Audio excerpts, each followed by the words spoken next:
Now, I want to tell you about our speaker, who is someone so inspiring, who has faced life with such gusto, courage, and enthusiasm. Dr. Dillon Johansen. Dr. Johansen is a retired hematologist-oncologist, a life coach, and author of 11 books, including the #1 Amazon bestseller, Bouncing Back, a how-to manual for joy with minimal energy expenditure. After 15 years practicing oncology, and after becoming a cancer survivor herself, she decided she no longer wanted to make a living fighting death. Instead, she now teaches people to fully enjoy life. She specializes in helping professional women redefine success and life balance in their own terms and achieve peace of mind and freedom. In her talk, she'll be sharing the 3 most important life lessons she learned during her journey as physician, wife and mother, and cancer survivor. Please welcome Dr. Dillon Johansen.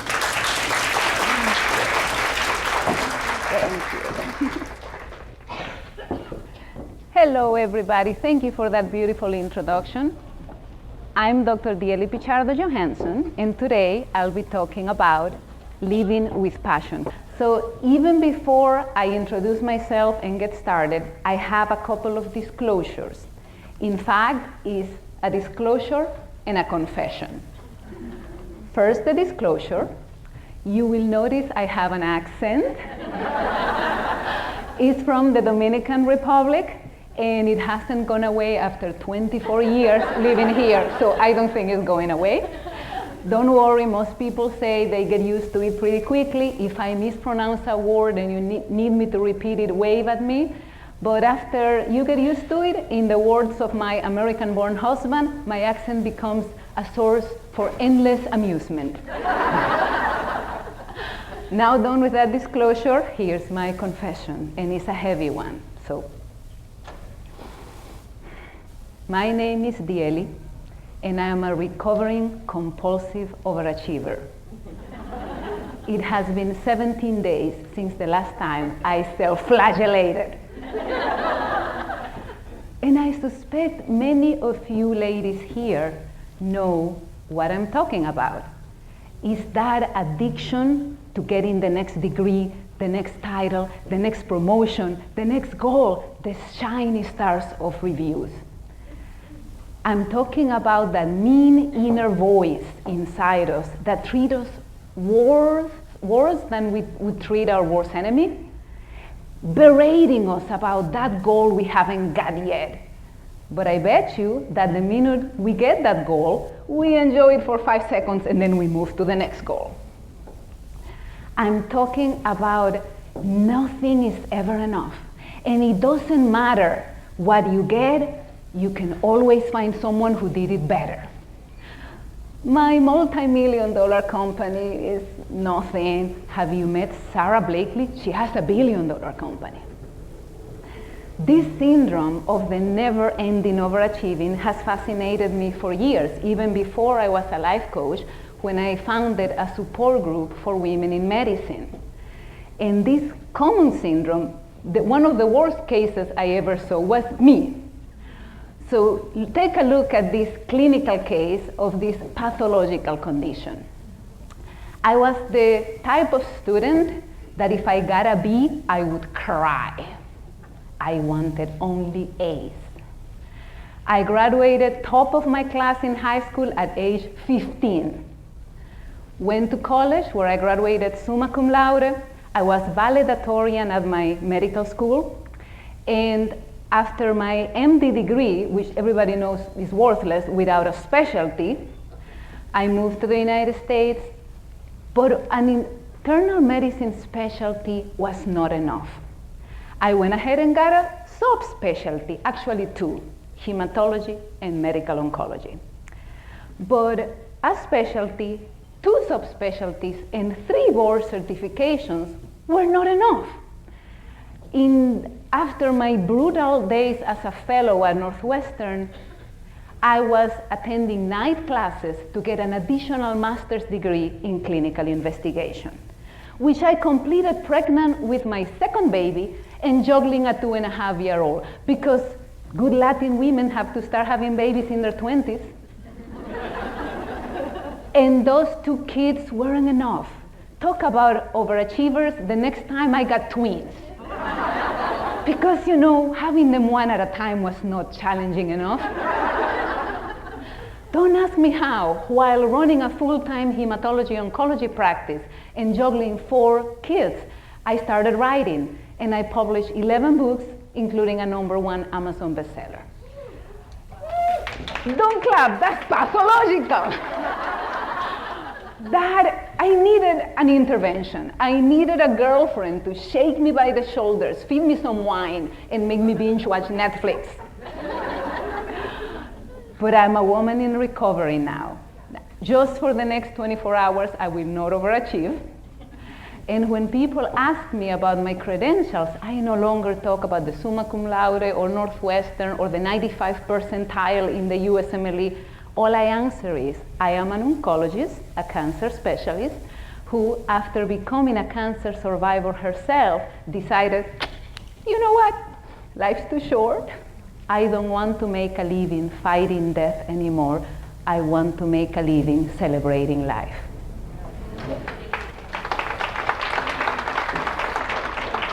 But how did that happen? I wasn't born an overachiever. How did I become from a normal little girl into this neurotic doctor?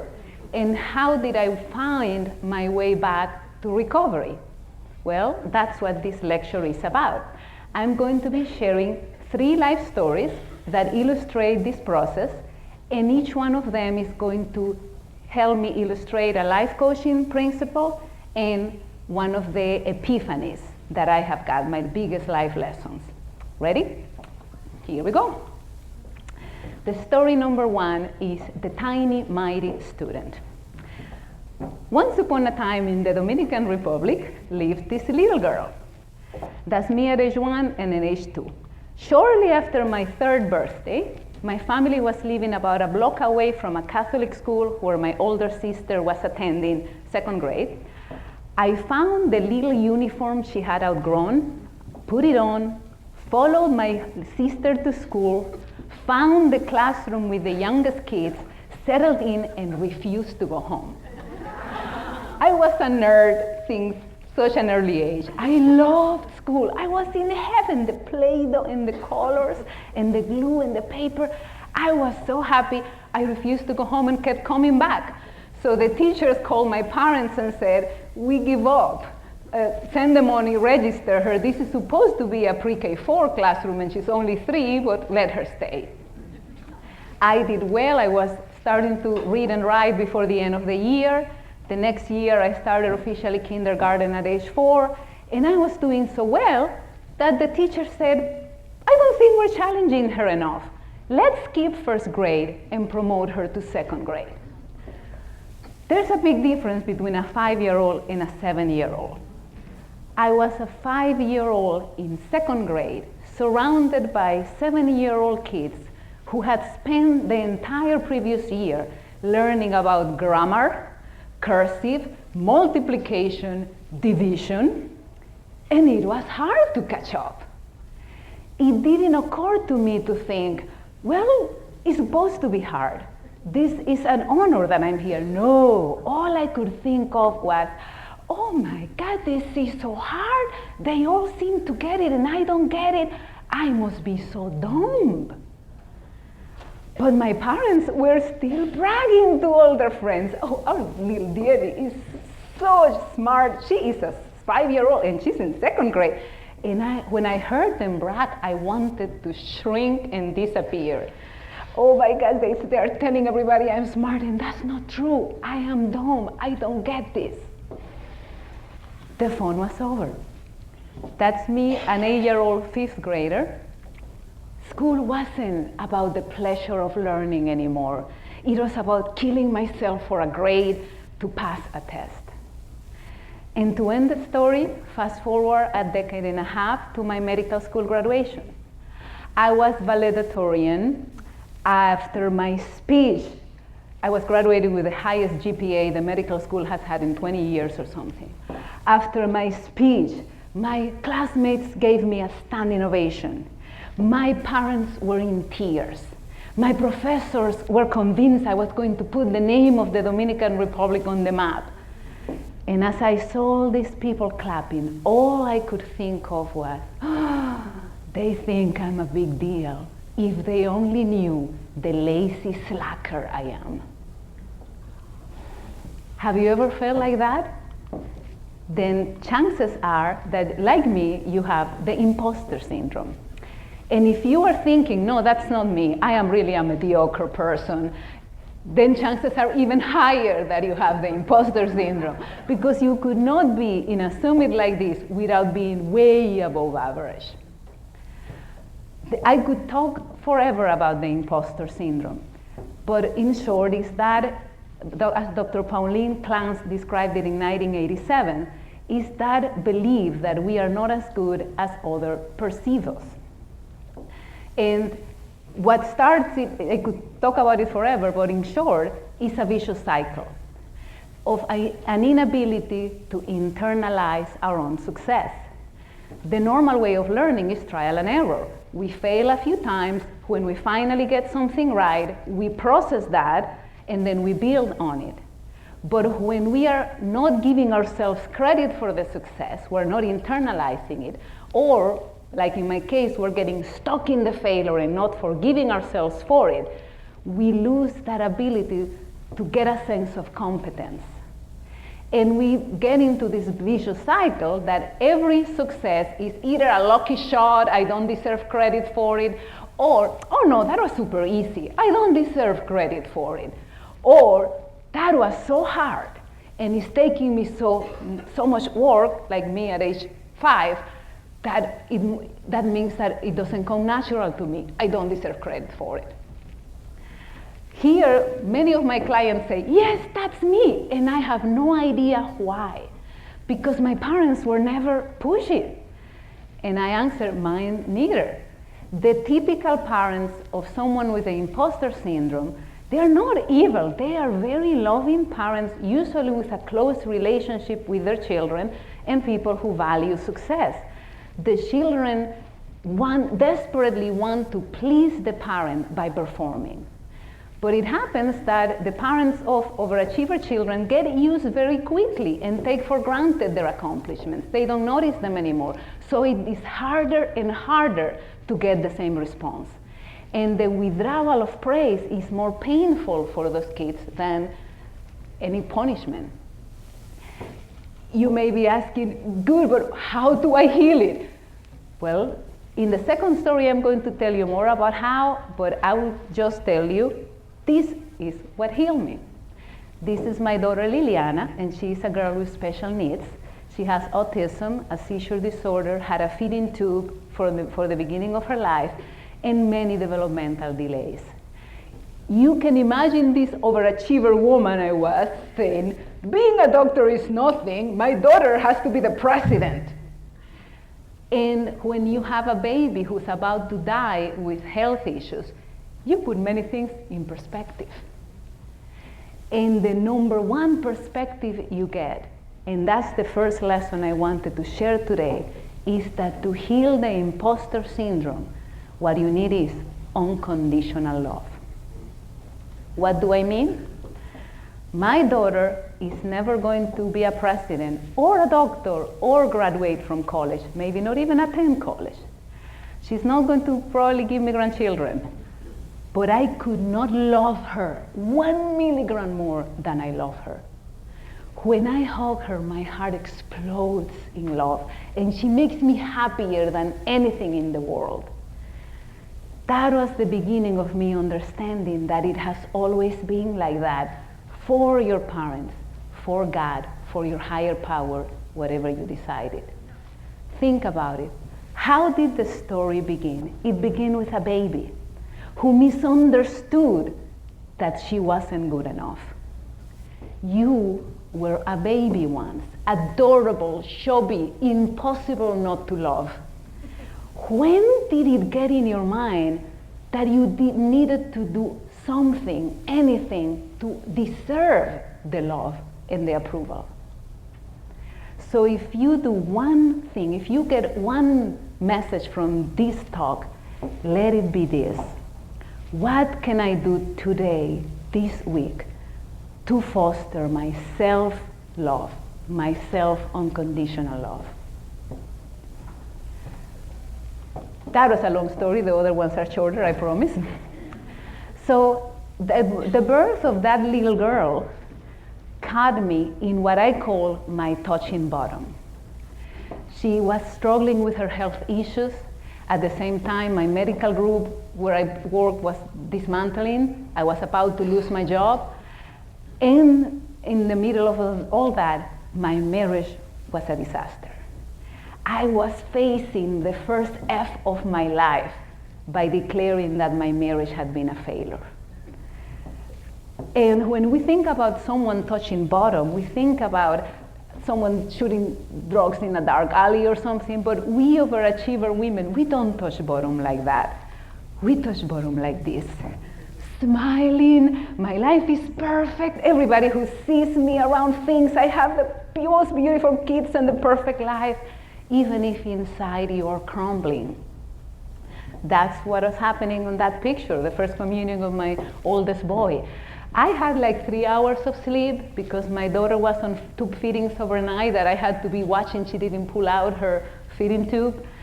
And I could lose my job any second, but most importantly, I was miserable in my marriage. In retrospect, I probably should have never married the father of my children. Do you see that picture, the first one I showed you? That woman in the background is my mother. When I was 19 and dating for the first time in my life in college, she was diagnosed with incurable cancer. So that guy I was dating, first and only guy who had ever kissed me, was probably not meant to stay in my life. But when my entire family was crumbling, I clung to him. He was my only stability. So a few years later, after my mother died, I ended up marrying him and moving to the United States to start medical training. And 11 years later, I couldn't lie to myself anymore. And my brain tell me, it's too late. Sorry, they made your bed, you lie on it. I have 4 children. One of them with severe health issues and special needs. No man in the world is going to want me with so much baggage. Stop complaining. You have a good life. Your husband has never beat you. He has never cheated on you that you know of. You have a beautiful house, and between the two of you as doctors, you're making like $1 million a year, and you have luxury cars and diamonds for your birthday. Stop complaining. It doesn't make any sense to want to end this marriage. All I knew, it was that I was so miserable, I could feel cancer cells activating in my body. That's no metaphor, I could feel them. I felt I was trapped in someone else's life. And somewhere out there, perhaps a parallel dimension, my life, the life I should have had was going on, and if I didn't catch up quick, a portal was going to close, and I was going to be trapped forever in this miserable life. So after a lot of introspection, soul searching, and therapy to release the Catholic guilt, I asked for the divorce. And the minute I did it, it was like 1,000,000 pounds lift off my chest. I knew I had made the right decision. I was happier than I had been since age 19. I started having girlfriends again. My creativity exploded and I started writing fiction. I took myself, as a present after the divorce, I took myself to Europe for the first time in my life, alone, and visited 4 countries. I knew I had done the right thing. And shortly after my Europe trip, I met this sexy college professor. And you remember I said I was a nerd? When you are a nerd and you meet another nerd, but he's also cool, he would blow my mind away with his intelligence and his wit and his fast mind. I was drooling.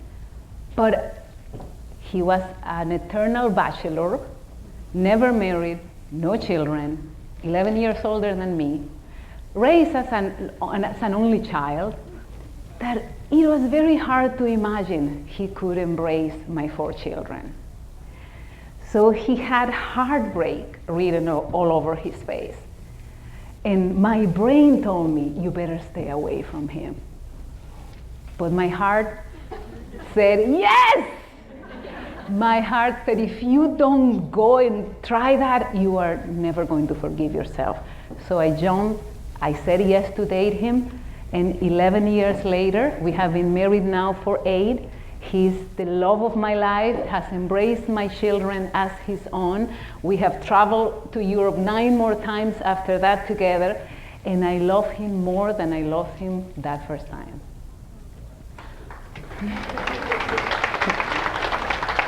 Why am I sharing this long story? To let you know that there is such thing as the inner compass. It's not a chain email cliche, it's real. When your brain tells you something doesn't make sense, but you hear a voice inside you screaming, yes, that's the way I want to go, listen. That's your inner GPS. And if you listen to that voice, even if you get your heart broken, worst case scenario, you will find yourself on a path taking you closer to happiness. And that is the message, number 2, the life lesson I wanted to share. There is no wrong way to be happy. Happiness does not have to make sense. Whatever it is, if there is something in your life that makes your heart skip a beat and makes your life, your heart leap off your chest, do it. Even if it doesn't seem to make sense, like an oncologist who writes romantic fiction. Because, and this is now, I'm going to tell you why now, in the story number 3. Remember when I said I was feeling cancer cells activating in my body? It wasn't a joke. It was a little late to hit the brake at that time. A few years after marrying my husband, I was diagnosed with breast cancer. And after the initial shock, because as an oncologist, I knew something was wrong. I did not have any of the risk factors. I was too young for this. After the shock went away, the oncologist took over. I took control of my treatment. My doctors were under my supervision. And I knew I had a stage 1, very early, curable cancer, and I was going to be fine.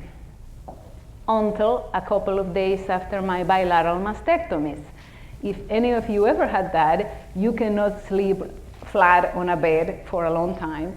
I was on a recliner with tubes coming out of my chest, drains, and I used my login and password to go to the hospital system to see my pathology report before my doctor see it. And I find a little surprise, metastasis. Not lymph node metastasis that would make you a stage 3. A weird case of a far distant metastasis to skin. I was incurable. I was dying. You can only imagine what that night was for me. Oh my God, I'm going to repeat the story of my mother. I am going to fail my children. I'm going to die before they're ready to face adult life. And I kept stretching, maybe if I go on a clinical trial, because after you get this treatment for a couple, the math didn't add up. I was going to die before they were ready to face life, before they graduated from college, before they gave me grandchildren. My daughter wasn't even going to ever graduate from college. And in the middle of this nightmare, oh my gosh, there was one voice very loud in my mind. And that voice said over and over, thank you, God. Thank you, thank you, thank God I did ask my ex for the divorce. Thank God I took myself to Europe. Thank God I said yes to dating my husband. Thank God I married him. Thank God I brought him to my family, and now my children and I have all these wonderful memories together. Thank God we went to Europe so many times, and to Israel. Thank God I wrote all those silly books. Thank God, because dying young sucks, but dying young without having done what you really want to do sucks even more. And now at least I didn't have regrets. And that is the other concept I wanted to share with you. Life is short. I know you have heard it a million times, but hear it one more time. Life is short. It's gone in a blink. You have to use your time wisely. You have to do what you really want to do. And that is the last lesson I wanted to share. Life is too short, and it's only worth living with passion. Whatever is that thing that you have been second guessing yourself, do it. Date the guy. Take that job. Kick your boss and start your own thing. Take that trip. Whatever it is that you want to do it. Because life's short. Just to let you know, with the help of other doctors, I was able to prove I did not have metastatic cancer.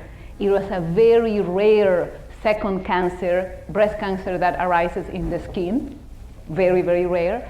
So after 3 surgeries to clear the margins, chemotherapy, radiation, hormonal therapy, and a 4th surgery for reconstruction, I'm in remission. And I've been in remission now for over 3 years. And I'm here for you. If you are still trying to figure out what is that passion that makes living worth, or if you know it but you need the strength, the courage to pursue it, or even if you just need help jumpstarting that self-love to heal your imposter syndrome, give me a call, send me an email. I'm sitting at that table over there. You can scan, I have a QR code you can scan to go to my website and book yourself a complimentary session to see if we're a good fit to work together. And now, thank you. If you have any questions, I'm here for you.